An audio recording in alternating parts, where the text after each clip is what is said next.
The world is filled with stories that linger in the shadows, tales whispered in hushed tones around flickering fires, or written in the yellowed pages of forgotten newspapers.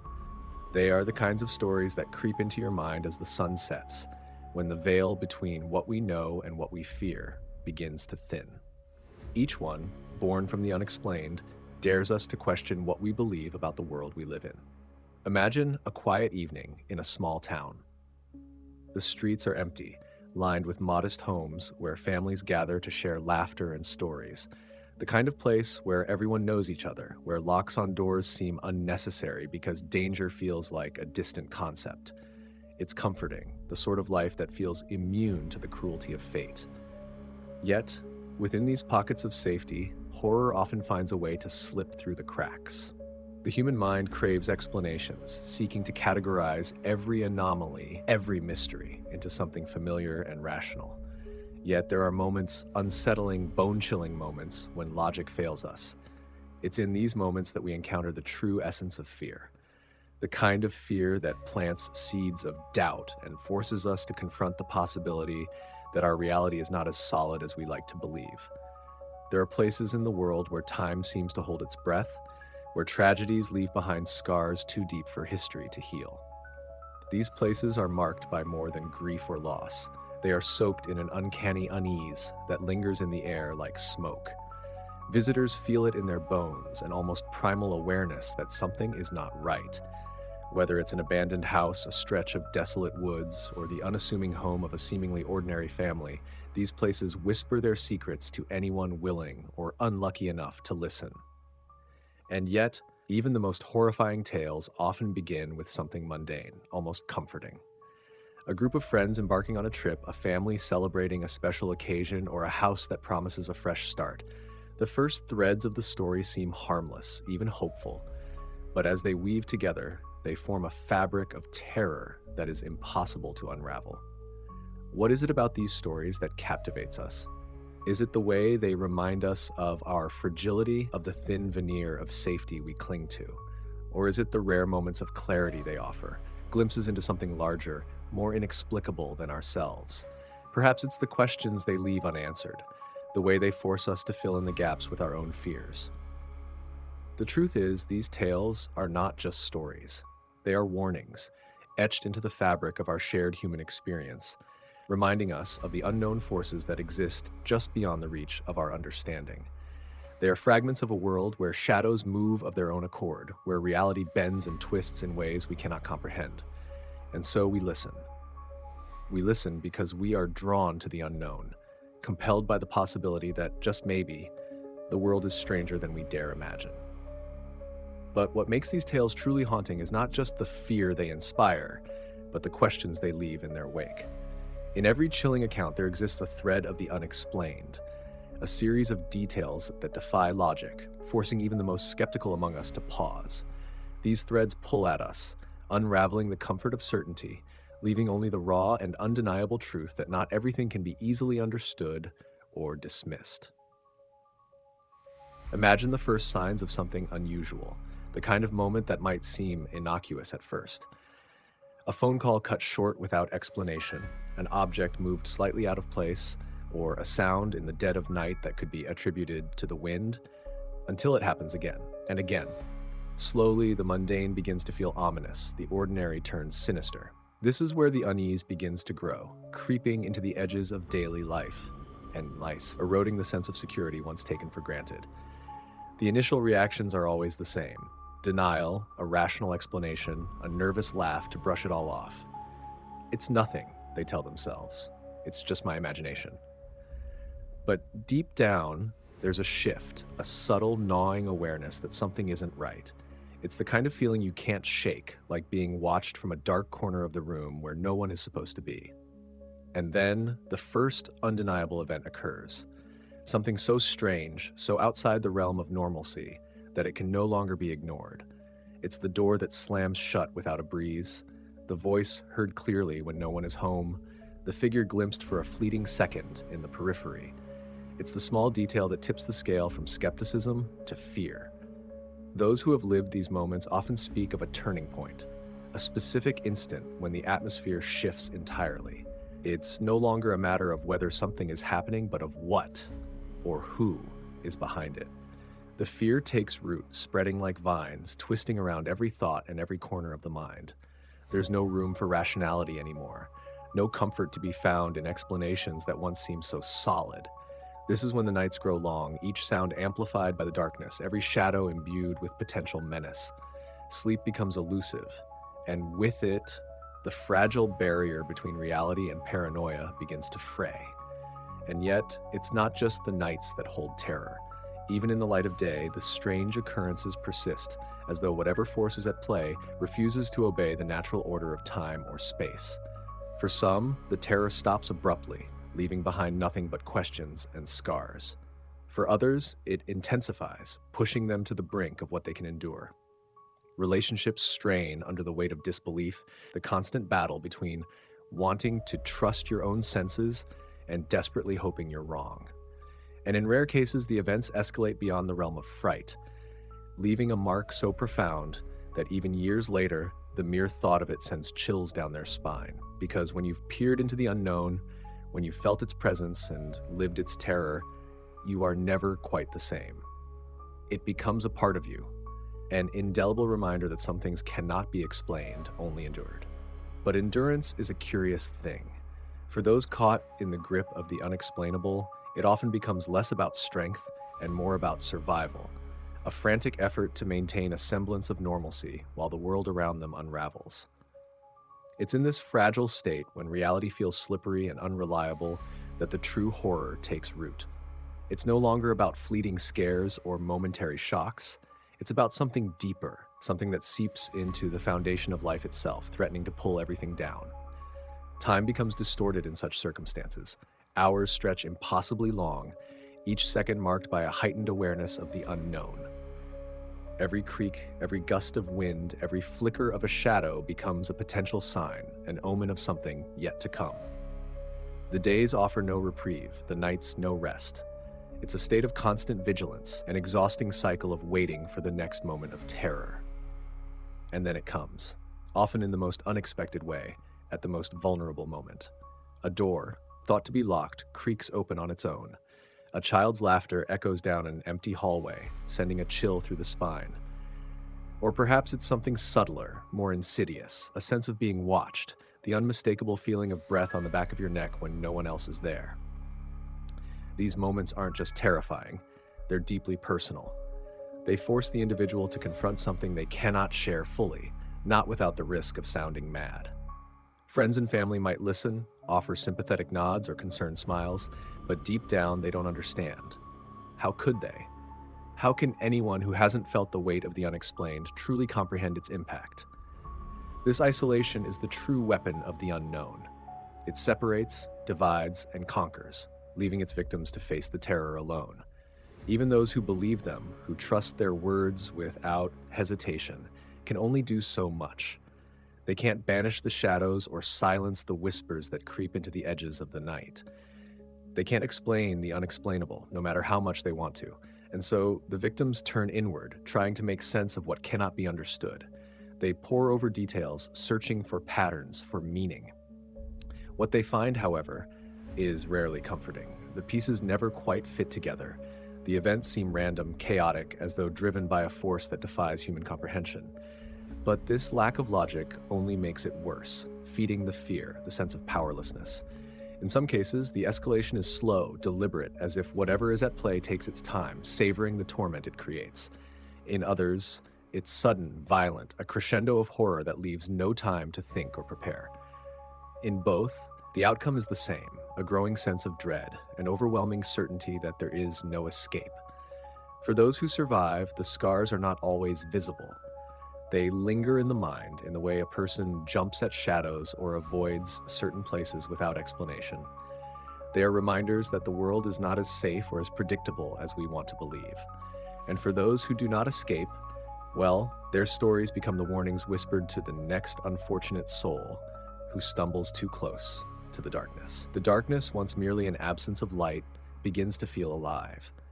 It watches, it waits, and worse, it reacts. For those who live under its oppressive shadow, even the air feels different, heavier, harder to breathe. The silence that accompanies it isn't empty but charged, as though holding back a scream that never quite comes. It's this silence, more than the noises or movements, that drives many to the brink.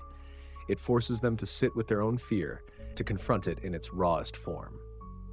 This is the point at which most people would flee, abandoning their homes, their routines, their lives, anything to escape the oppressive force that has taken hold. But leaving is rarely as simple as it seems. Some feel trapped, whether by circumstance or disbelief from others. It's just your nerves, they're told, or you're imagining things.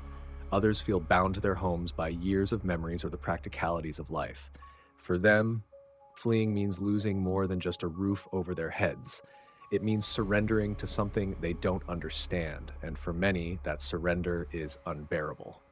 But there are those who do leave, driven by desperation, their nerves stretched to the breaking point. For them, the hope of escape becomes a fragile lifeline, something to cling to in the face of overwhelming fear. Yet, even when they put distance between themselves and the source of their terror, the memories linger. The nightmares follow. And sometimes inexplicably, so does the phenomenon. They hear the same sounds in a new house, see the same shadows in an unfamiliar hallway, as if whatever it was never truly belonged to the place, it belonged to them. The idea of being followed is perhaps the most horrifying realization of all. It's one thing to think of the strange occurrences as tied to a location, a cursed house, or a haunted object. It's another entirely to believe that you are the target, that no matter where you go, it will find you. This is the point at which many lose hope, resigning themselves to a life spent looking over their shoulder, waiting for the next inexplicable event. And yet, some fight back. They bring in priests, shamans, investigators, anyone who might have an answer or a solution. Sometimes these efforts bring comfort, a sense of control. A house might be blessed, an artifact destroyed, rituals performed with the utmost care. But the results are often fleeting. The scratching on the walls might stop, the whispers might fade, but the sense of being watched never fully disappears. The presence remains, lurking just out of sight as if waiting for the right moment to return. For the unlucky few, these moments do return, often with greater intensity. The phenomenon evolves, growing bolder, more dangerous. Objects don't just move, they fly across rooms. Shadows don't just flicker, they take shape, looming in doorways or at the foot of a bed. And the silence, once filled with tension, is broken by guttural voices or chilling laughter. It's no longer a question of fear, but survival. The very thing they tried to escape has now become a predator, and they, its prey. The escalation is relentless, each event more terrifying than the last. What was once confined to subtle signs, unexplainable noises, flickering lights, or misplaced objects now erupts into chaos. It no longer waits for the quiet moments of the night. It invades broad daylight, mocking any attempt to ignore its presence. Furniture tips over without warning, pictures fly from walls, and doors slam so forcefully they splinter. The world of the afflicted begins to shrink, their safe spaces dissolving one by one. Sleep, already elusive, becomes impossible. The constant tension leaves them exhausted, their minds frayed from lack of rest. When they do drift off, their dreams are haunted by vivid, often grotesque images, shadowed figures watching them, long corridors that stretch endlessly, whispers that grow louder the harder they try to escape. They wake drenched in sweat, sometimes screaming, sometimes unable to remember what was real and what wasn't. For those who share the experience, family members, housemates, or loved ones, the strain is magnified. Relationships fracture under the weight of shared terror. Arguments flare over what to do, whether to stay or leave, whether to seek help or face it alone. Each person's coping mechanism is different, and the divide it creates can feel insurmountable. Some cling to logic, dismissing the events as coincidences or tricks of the mind. Others spiral into despair, convinced that nothing they do will make a difference. In rare moments of clarity, they might band together, pooling their energy to confront the force that has taken over their lives. These moments are fleeting but powerful. They light candles, recite prayers, or chant rituals passed down through generations, hoping to reclaim their home and their peace. Sometimes they feel a shift, a sudden calm, a sense that they've driven the entity away. But more often than not, the calm is deceptive. It's the eye of the storm, a brief pause before the terror returns with renewed fury. The sense of dread is no longer confined to the home. It follows them to work, to school, to the store. They catch glimpses of shadows where there shouldn't be any, hear faint whispers even in crowded rooms. Friends and colleagues notice the change. Pale faces, trembling hands, eyes that dart nervously at the slightest sound. They ask questions, offer help, but the answers are too difficult to explain. How do you describe something that feels more real than anything you've ever known, yet defies all logic? It's at this breaking point that many reach out to outsiders, paranormal investigators, psychics, or clergy. The arrival of these figures often brings a fragile hope, a belief that maybe, finally, someone can make sense of the chaos. The investigators set up equipment, scanning for electromagnetic fields, capturing strange sounds, or documenting unexplainable movements. Psychics walk the space, claiming to feel the presence of spirits, offering insights into what might be causing the disturbances.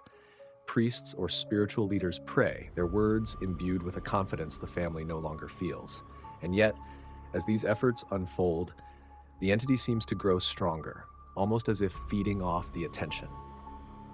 The investigators' equipment malfunctions, the psychics grow visibly uneasy, and the prayers are drowned out by sudden violent interruptions.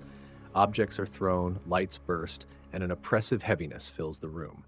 The message is clear. Whatever force they are dealing with is not willing to be banished easily. It's not just haunting them, it's in control. As the days blur together, the sense of control slips further away.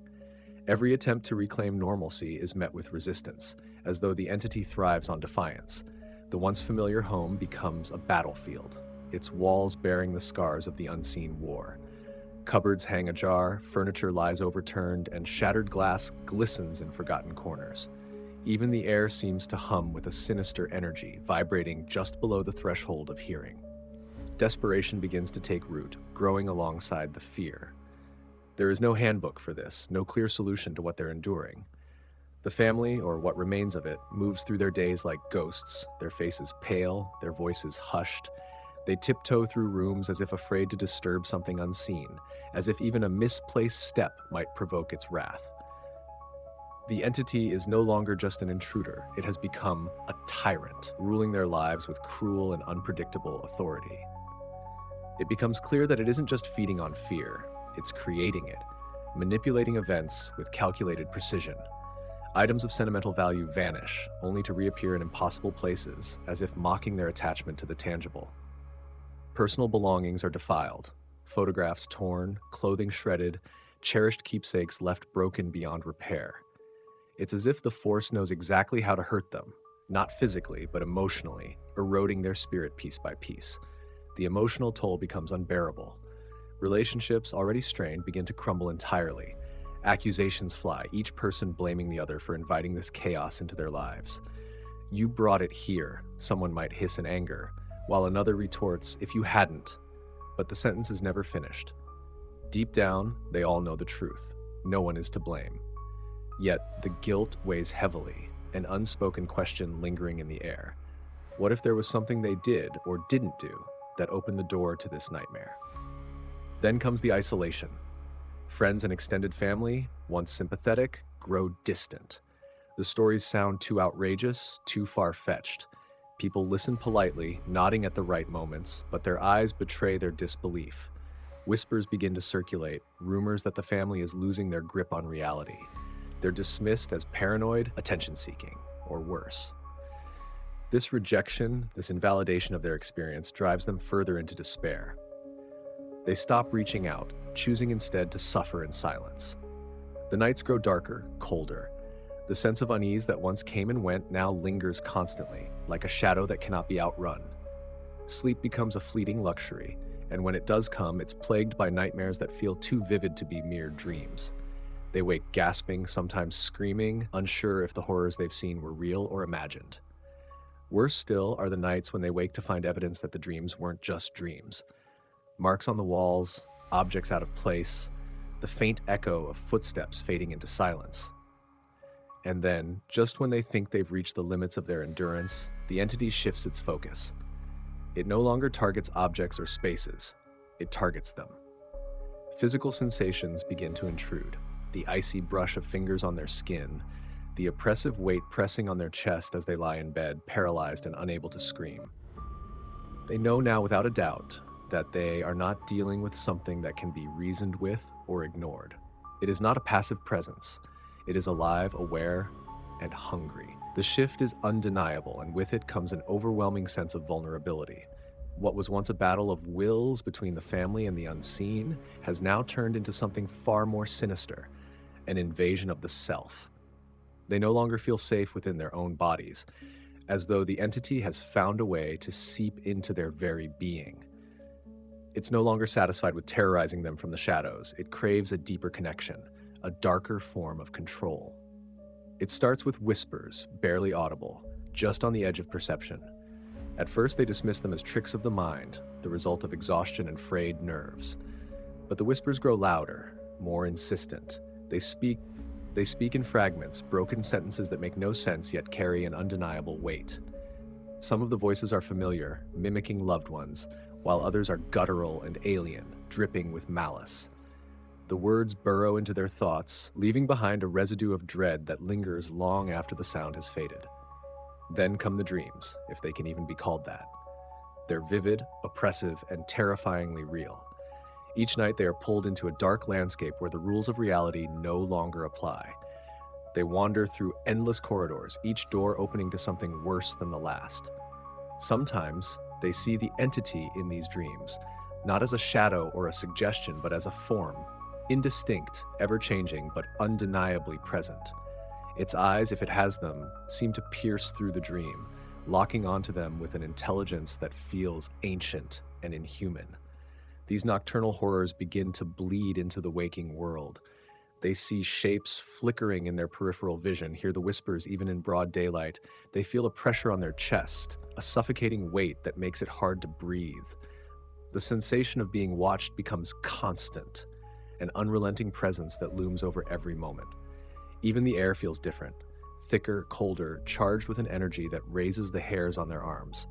And then the physical attacks begin. It's subtle at first, a shove that feels like a stumble, a scratch they convince themselves happened by accident. But the violence escalates. Bruises appear overnight in patterns that can't be explained. Scratches deepen into cuts. One of them wakes up gasping, clutching their throat as though unseen hands were squeezing the life out of them. They try to fight back, screaming into the void, swinging at empty air, but it only seems to make the entity stronger, more aggressive. Each attack leaves them more drained, more desperate. They try everything, prayers, rituals, pleas for mercy, but nothing works. The entity doesn't respond to words or symbols. It doesn't flinch at the sight of holy objects or retreat in the face of commands to leave. Instead, it seems to revel in their attempts, mocking their efforts with more violent displays of power. The family begins to fracture even further. The attacks are not evenly distributed. The entity seems to choose its victims carefully, isolating them from the others. Those who aren't directly targeted feel helpless, powerless to protect their loved ones. Fear turns to anger, then to despair. They know they are outmatched, and the realization leaves them hollow. They start to question everything, why this is happening, what they could have done differently, whether they've been marked for some unknown reason. But the questions bring no answers, only more fear. Because the truth is becoming clearer with each passing day. The entity is not just tormenting them, it is breaking them, piece by piece, preparing them for something far worse. The nights grow colder and the house itself seems to breathe, creaking and groaning under a weight that isn't physical. The family members who endure this torment can no longer recognize the life they once had. The walls, once adorned with happy memories, now seem to close in around them. Each creak of the floorboards feels deliberate. Each gust of air carries a chill that seems to seep into their bones. There is no sanctuary, no corner untouched by the oppressive presence that has claimed their lives. Sleep becomes an act of defiance, an impossible goal. They huddle together in one room now, too afraid to face the shadows alone. Even then, the attacks persist. Objects fall with deafening crashes. Furniture moves as though dragged by unseen hands, and the whispers, they never stop. They weave into the silence, growing louder as the hours drag on. Each word feels like a needle, sharp and invasive, prying into their minds. The whispers no longer seem random, they're calling them by name. Then comes the laughter. Soft at first, almost indistinguishable from the wind. But it grows louder, filling the space with a malevolent glee that reverberates through the walls. It's the kind of sound that makes their skin crawl, a sound that feels wrong in ways they cannot describe. It's not human, not entirely, but it carries a mocking edge, as if the entity finds joy in their suffering. One night, it becomes worse. The youngest among them, a boy too scared to speak, begins to scream. His cries pierce the darkness, waking the others with a jolt. He points to the corner of the room, tears streaming down his face, unable to articulate what he sees. But they feel it too, the heavy, suffocating presence, the undeniable sense that something stands just beyond the reach of the dim light. They shine a flashlight toward the corner, but there's nothing there. Nothing visible, at least. The boy refuses to sleep after that. He stares wide-eyed into the darkness, clutching tightly to the nearest family member, his small body trembling. The others try to console him, but their words ring hollow. They cannot promise safety in a place where none exists. The sense of powerlessness deepens, and the weight of it crushes them all. During the day, they try to seek help, but every avenue feels futile. Local clergy refuse to return their calls, dismissing the situation as hysteria. Paranormal investigators they've contacted seem eager at first, but never show up after hearing about the intensity of the events. Even neighbors avoid them now, crossing the street to avoid conversation, their eyes filled with pity or perhaps fear. The family begins to turn inward, retreating further into isolation. It's safer that way, they think. No one can understand what they're facing, and explaining it only makes them sound insane. But in their isolation, the entity grows bolder. It doesn't just attack at night anymore. It slams doors in broad daylight, knocks over chairs as they sit in silence, and even makes their phones malfunction, rendering them unable to call for help. One afternoon, as they sit in the living room, a sudden sharp knock echoes through the house. It's rhythmic, deliberate, and far too loud to be natural. The knock moves, starting at the front door before traveling to the walls and then the ceiling. It surrounds them, trapping them in a cacophony of sound that leaves them clutching their ears, tears streaming from their eyes. And then, just as suddenly as it began, it stops. The silence that follows is even worse. It hangs heavy in the air, pregnant with anticipation, as though whatever force is at play is simply pausing, waiting for the right moment to strike again. They sit frozen, too terrified to move, knowing the entity is far from finished. The silence that follows the chaos is suffocating, the kind that fills every corner of the house and presses down on their chests. It's as though the entity is savoring the moment, letting their fear settle and ferment. No one dares to speak or even move, afraid that the slightest sound might invite another onslaught.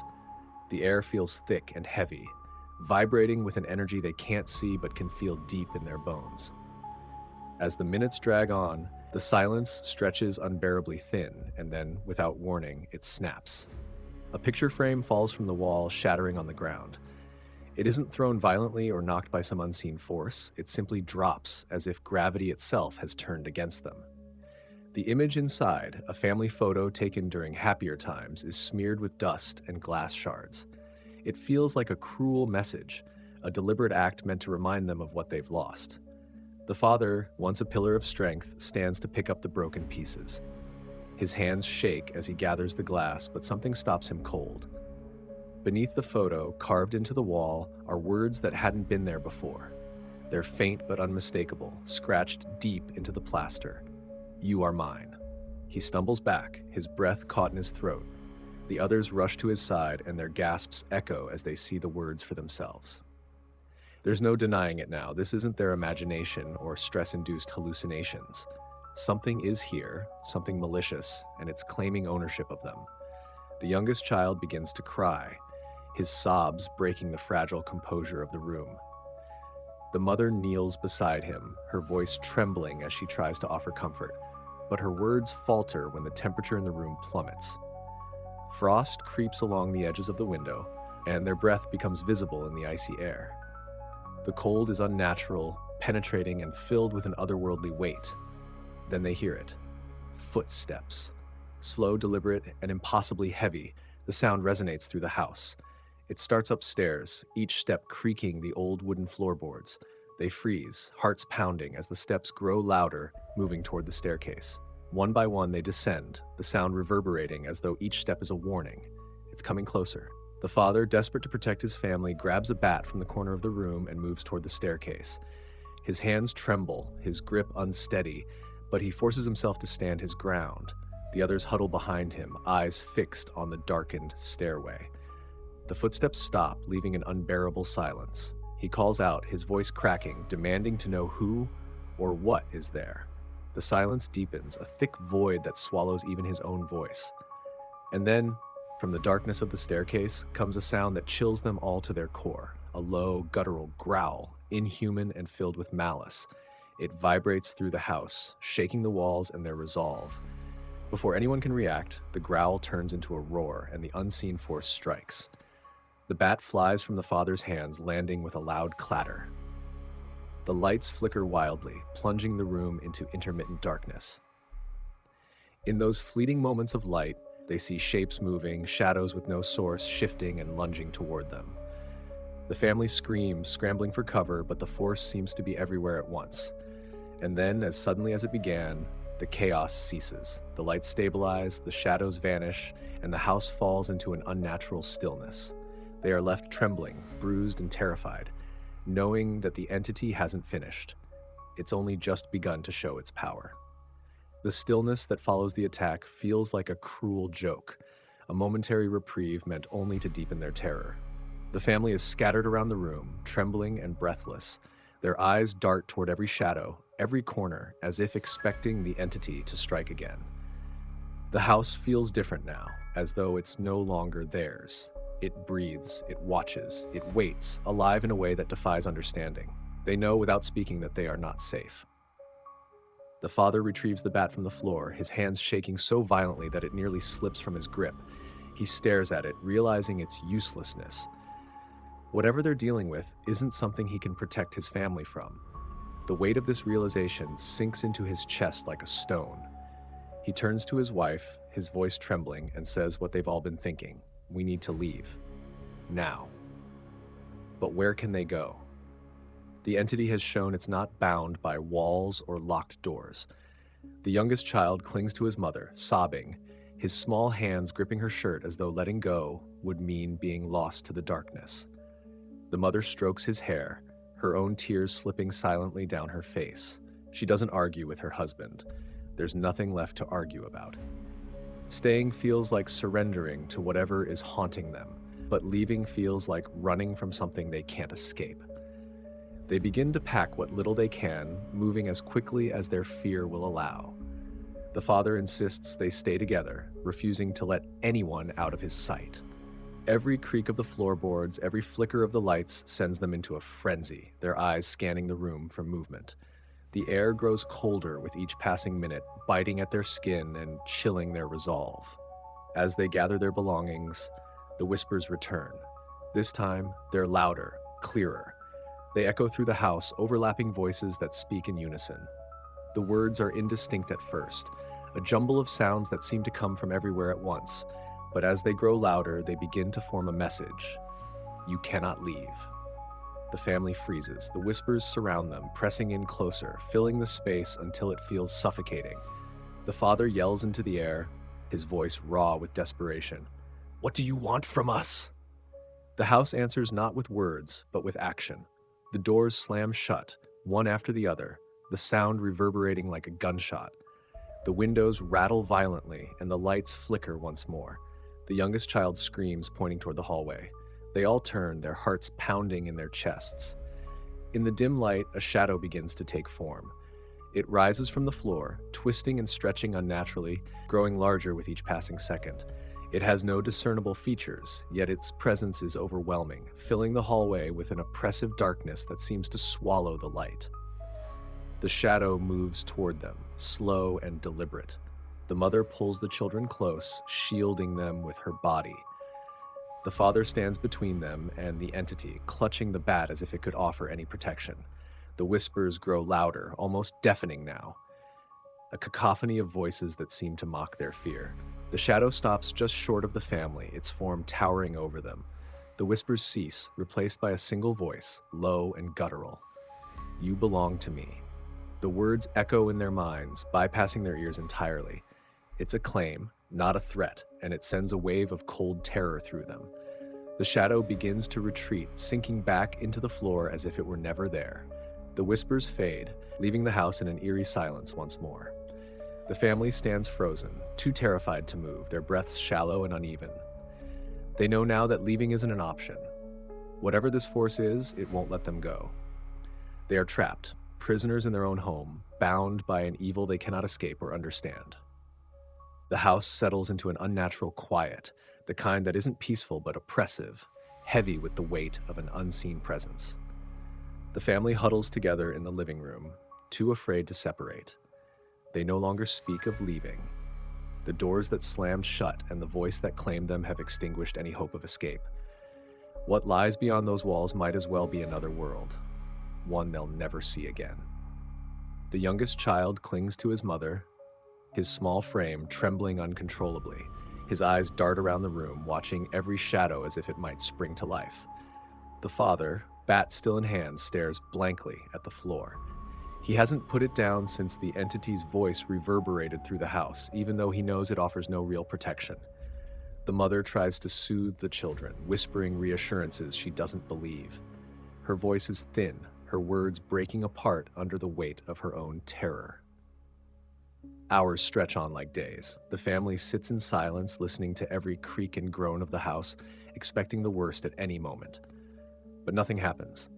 The quiet becomes unbearable, each second dragging out their fear. The absence of activity is worse than the chaos. It feels calculated, as though the entity is waiting for their defenses to drop, savoring their fear like a predator circling its prey.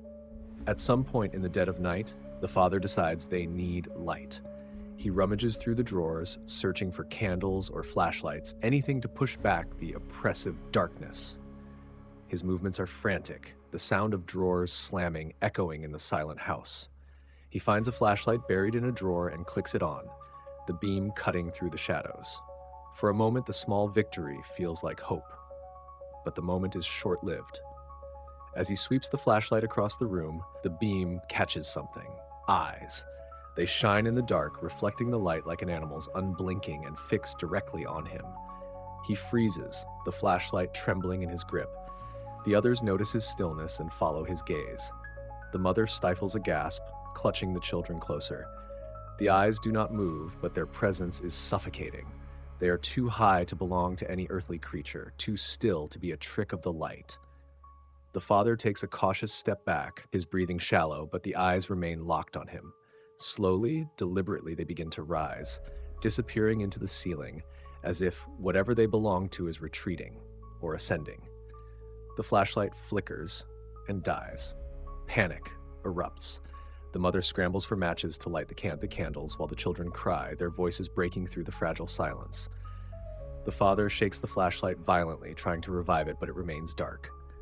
The house feels alive again, the oppressive presence swelling, filling every corner with an energy that hums against their skin. And then it begins. A low rumble, deep and resonant, echoes through the house like a massive engine starting up. The walls vibrate, pictures rattling on their hooks. The family clutches each other, their hearts pounding. The sound grows louder, more intense, until it feels like the house itself is about to collapse. And then, abruptly, it stops. The silence that follows is deafening. The family dares not move, their breaths shallow, their eyes wide. In the oppressive stillness, a single sound emerges, a slow, deliberate knock on the living room wall. It's close, impossibly close, as if something is right behind them. They turn, but there's nothing there, only the wall, plain and solid, betraying nothing. The knock comes again, louder this time, followed by another and another, until it becomes a rapid pounding. The sound surrounds them, coming from every direction, walls, ceiling, floor. The house is alive with noise, a cacophony that drowns out their screams. And then, just as suddenly as it began, it stops. This time, the silence isn't empty. It's filled with a presence, a promise, and an unspoken understanding that this isn't over. It has only begun. The pounding may have stopped, but the house feels far from still. The family remains frozen in place, their breaths shallow, ears straining for the slightest hint of movement. The oppressive silence that follows is far worse than the noise. It carries with it a sense of anticipation, like the pause before a predator strikes. The youngest child clings to his mother, his face buried in her chest, muffling his quiet sobs. The mother strokes his hair, her trembling hand betraying the calm facade she tries to maintain. The father grips the useless flashlight like a lifeline, his knuckles white and his mind racing. Every instinct screams at him to act, to do something. But what? He knows now that whatever they're facing isn't something he can fight, not with fists, not with weapons, not with anything he understands. The weight of that knowledge presses down on him, more suffocating than the dark. The pounding doesn't return, but the house itself begins to change. The air grows colder, so cold their breath fogs in the faint light of the candles. Frost blooms along the windows, creeping inward like icy tendrils reaching for them. The walls, once solid and familiar, seem to shift subtly, the patterns in the wallpaper twisting and warping in ways that defy explanation. It's as though the house is alive, reshaping itself around them. And then the whispers return. They start faintly, barely audible, like the rustling of leaves in the wind, but they grow louder, clearer, until the voices are unmistakable. This time they aren't speaking in fragments or riddles, they are calling to each family member by name. The sound is impossibly close, as though the whispers are coming from inside their own heads. The mother covers her ears, shaking her head violently as though trying to block them out. "Stop!" she cries, her voice breaking. "Leave us alone!" But the whispers only grow more insistent, overlapping in a cacophony of voices that make it impossible to think. The father shouts into the darkness, demanding that it reveal itself, but his voice is swallowed by the noise. The youngest child suddenly stiffens in his mother's arms. His small body becomes rigid, his wide eyes staring blankly into the distance. "Mommy," he whispers, his voice flat and devoid of emotion. She looks down at him, her heart sinking as a cold sweat breaks out across her skin. "What is it, baby?" she asks, though she already knows she won't like the answer. "They're here," he says simply, his gaze still unfocused.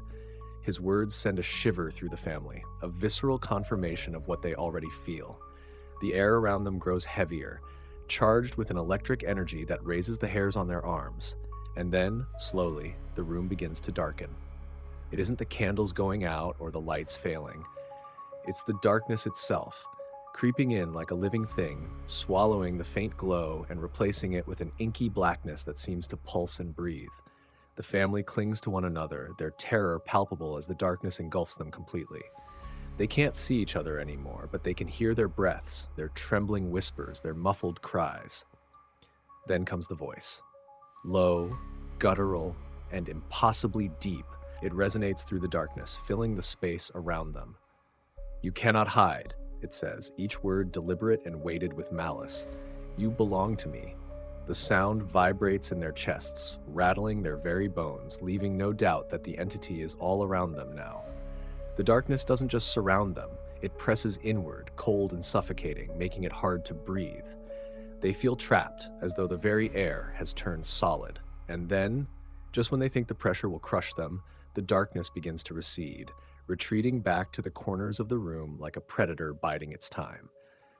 The candles flicker back to life, their weak flames casting long, quivering shadows.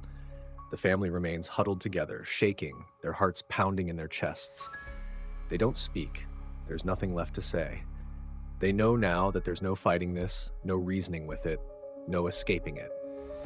It is relentless, patient, and far more powerful than they ever imagined. And it isn't finished with them yet. The hours pass like a slow march through eternity, each second dragging under the weight of their shared terror. The family is too frightened to move, barely daring to breathe. The air remains thick, oppressive, carrying with it the faintest hint of decay, like something ancient and rotting just beneath the surface of reality. The youngest child has fallen silent, his small frame limp in his mother's arms, his eyes fluttering in restless sleep. She cradles him tightly, her own tears falling unchecked as she whispers prayers under her breath, clinging to whatever scraps of hope remain. The father paces, his movements restless and agitated. Every few minutes, he stops to listen, his head tilting toward the shadows as if daring them to make a sound. His shoulders are hunched, his grip on the flashlight still tight despite its failure earlier. He mutters under his breath, fragments of plans that lead nowhere. "We'll figure this out," he says, though his voice carries no conviction. "We'll get through this." But the words hang in the air, hollow and meaningless. Then, from somewhere deep within the house, a faint sound stirs. It's rhythmic, soft at first, like the ticking of an old clock. The father freezes, his ears straining to locate the source. The sound grows louder, closer, morphing into something more deliberate. It's footsteps, slow, measured, impossibly heavy. They seem to echo from everywhere and nowhere all at once, as if the house itself is amplifying them. The mother stiffens, her breath catching in her throat. She looks at the father, her wide eyes asking the question neither of them dares to voice. He shakes his head, motioning for her to stay still, to keep the children close. He takes a tentative step toward the hallway, where the sound seems to be emanating from. Each step he takes feels like a gamble, the tension mounting with every creak of the floorboards beneath his feet. The footsteps stop abruptly, leaving a ringing silence in their wake. The father halts, his breath shallow and rapid, his body taut with anticipation. The hallway ahead is shrouded in shadow, the flickering light from the candles barely reaching its entrance. For a moment, nothing happens, and then, without warning, the shadows begin to shift. They twist and ripple like liquid, pooling together in the center of the hallway.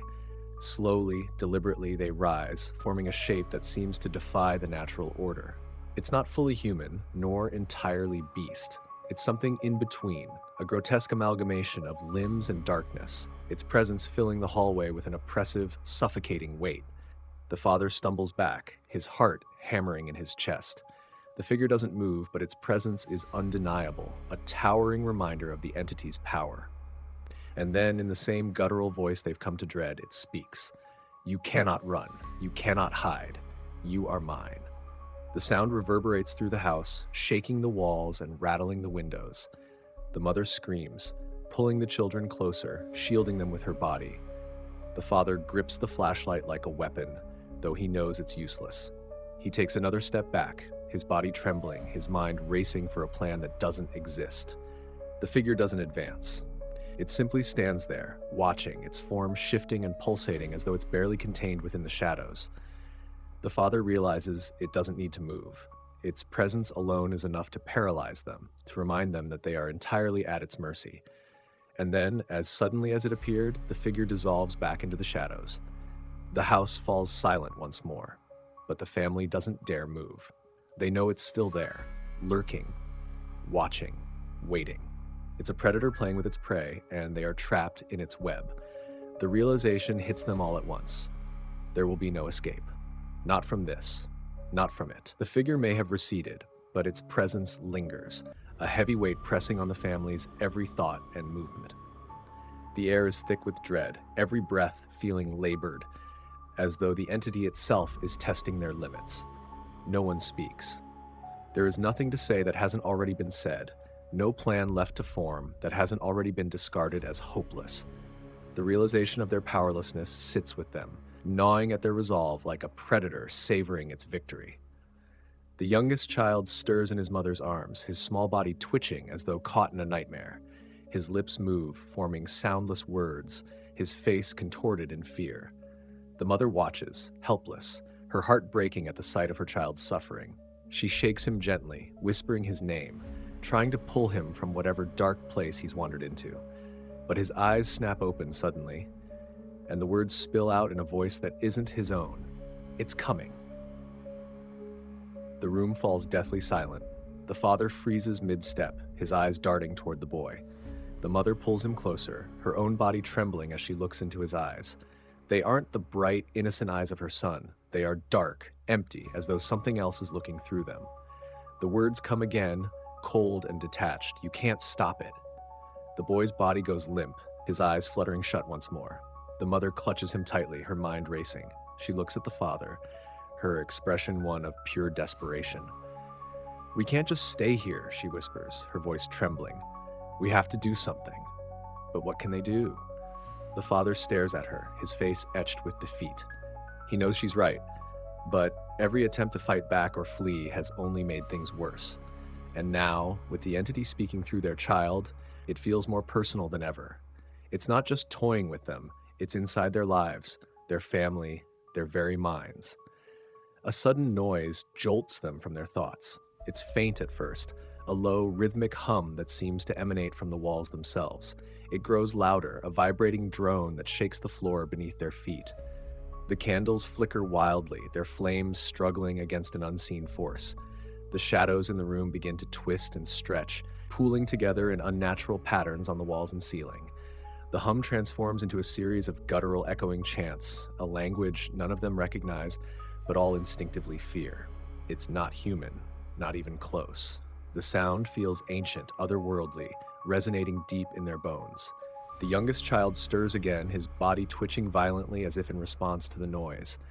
And then the temperature drops sharply. Frost crawls up the walls, and the family's breaths turn to clouds in the freezing air. The mother pulls a blanket around the children, her hands trembling as she tries to shield them from the bitter cold. But it's not just the temperature, it's the feeling, the overwhelming sense that something is gathering, building its strength for whatever comes next. The father grips the useless flashlight tighter, his knuckles white. He looks toward the hallway where the chanting seems to converge. His instincts scream at him to run, to get his family out of the house, but his feet remain planted. He knows that wherever they go, it will follow. The house isn't the prison, it's them. The chanting abruptly stops, leaving a void of silence so profound it feels deafening. And then, from the darkness of the hallway, a single word booms, impossibly loud, shaking the entire house. Now. The walls tremble, the lights explode into darkness, and the family is plunged into a void deeper and more terrifying than anything they've yet faced. The entity has made its move, and there is no turning back. The void envelops them completely, swallowing every trace of light and sound. It's not just darkness, it's an absence, a black so absolute it feels as though the very concept of light has been erased. The family huddles together, their breaths shallow and frantic, each one straining to hear something, anything that might signal what's coming next. But the silence is oppressive, a crushing force that weighs down on them, making it hard to even think. And then, from deep within the void, comes a sound. It starts as a faint rumble, like distant thunder rolling across an empty plain, but it grows quickly, escalating into a deafening roar that vibrates through their very bones. It surrounds them, filling the space with a terrible energy that feels alive, sentient, and malevolent. The youngest child begins to cry, his wails muffled against his mother's chest. She clutches him tightly, whispering his name over and over, as if saying it could anchor him to her, keep him safe from whatever is out there. The roar abruptly stops, leaving a ringing silence in its wake. The family's ears buzz with the absence of sound, their heads spinning as they try to orient themselves. But before they can, the floor beneath them shifts. It feels as though the ground is no longer solid, as though the very foundation of the house has dissolved into something unstable, something alive. The sensation is disorienting, a sickening wave that makes them feel as though they're falling even as they remain in place. The father reaches out blindly, grabbing hold of his wife's arm. "Don't let go," he whispers, his voice barely audible over the sound of his own pounding heartbeat. She nods, even though he can't see her, clutching the children closer and gripping his arm as though it's the only thing keeping her tethered to reality. And then, the whispers return. They don't come from the walls this time, or the shadows, they come from within. Each family member hears them differently, the voices echoing in their own minds, speaking directly to their deepest fears. The father hears his failures, each whispered word a reminder of the times he couldn't protect his family, couldn't provide, couldn't lead. The mother hears her doubts, the relentless whispers feeding her guilt for every choice she's questioned, every moment she feels she's failed her children. The children hear fears too vast and incomprehensible for their young minds to process, the whispers twisting their innocence into terror. The whispers grow louder, overlapping, blending into a cacophony of sound that threatens to drown them. The family clings to one another, their bodies trembling as they try to block out the noise. But it's not just sound, it's a presence, something pressing against their minds, trying to worm its way inside, to take root. It feels invasive, a violation so complete it leaves them gasping for air. And then, without warning, the void begins to crack. Thin lines of light, blindingly bright and impossibly sharp, pierce the darkness, cutting through the space like jagged wounds. The light is too intense, searing their eyes even as they squeeze them shut. It doesn't feel like salvation. It feels like something worse, something far more dangerous than the dark. The cracks grow wider, the light spilling out in jagged bursts, illuminating the space in fragments. For the first time, they see the entity clearly. It's not a shadow anymore, nor an indistinct form. It's something far more terrifying, a grotesque, ever-shifting mass of limbs and faces, each one writhing and screaming silently as though trapped within it. Its eyes, countless and unblinking, lock onto the family, radiating a hunger so profound it feels as though it's devouring them just by looking. The father pulls his family closer, shielding them as best he can. "Stay together," he whispers, his voice shaking but firm. "No matter what, stay together." The entity doesn't move toward them. It doesn't need to. The space itself seems to twist and collapse around them, pulling them closer to the creature, even as they fight to stay still. And then, the voice comes again, reverberating through the light and the dark, shaking the very fabric of their being. "You are mine." The light and darkness swirl together now, a chaotic dance that warps the space around the family. The entity looms larger, its grotesque form expanding as if feeding off their fear. The countless faces trapped within it twist in agony, their mouths opening in silent screams, their eyes wide with despair. The air grows heavy with a pulsating energy that vibrates through their bones, making it nearly impossible to stand. The father wraps his arms around his wife and children, forming a protective circle, though he knows it's futile. The voice speaks again, louder this time, rattling the walls of their minds. "You cannot resist." The words cut through them like knives, leaving a sharp ache in their heads, their hearts, their very souls. It's not just a sound, it's a force, an invasive presence that threatens to pull them apart from the inside. The youngest child begins to sob uncontrollably, his small body shaking violently. "Make it stop," he cries, his voice breaking with terror. The mother strokes his hair, her own tears streaming down her face as she whispers soothing words that do nothing to quell the storm around them. Her voice wavers, but she doesn't stop, clinging to the only thing she can still control, her love for her children.